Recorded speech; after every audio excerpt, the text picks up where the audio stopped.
propongo tra poco di spostarci verso il portone di via Cesare Battisti e vedere se hanno il coraggio di rispettare la loro promessa di parlare con noi, se hanno il coraggio di reprimere gli studenti che chiedono conto alla loro università della loro complicità con un genocidio.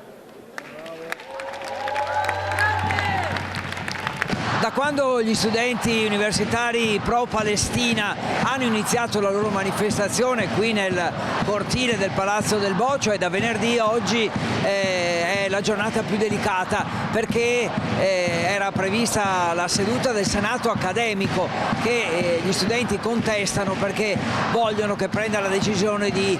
boicottare e interrompere i rapporti con le università israeliane. Il Senato accademico invece approva una mozione diversa, cioè condanna la violenza dell'esercito israeliano ma non interrompe i rapporti dell'Ateneo, e questo non è sufficiente per i ragazzi che manifestano proprio durante la seduta del Senato per cercare in un certo senso di infastidirla, di disturbarla, di interromperla. E poi, fatto questo, i ragazzi sono circa 300,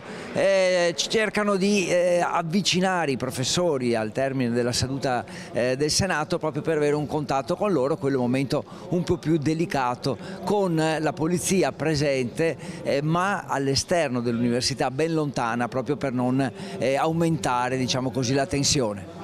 Noi ci mobilitiamo da novembre per la causa palestinese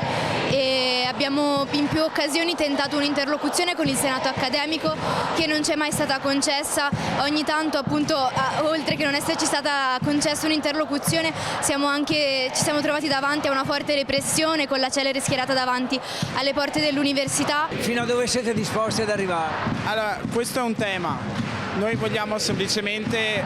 riuscire a continuare a stare sotto il Senato, cioè dentro al Palazzo Bo, per far sì che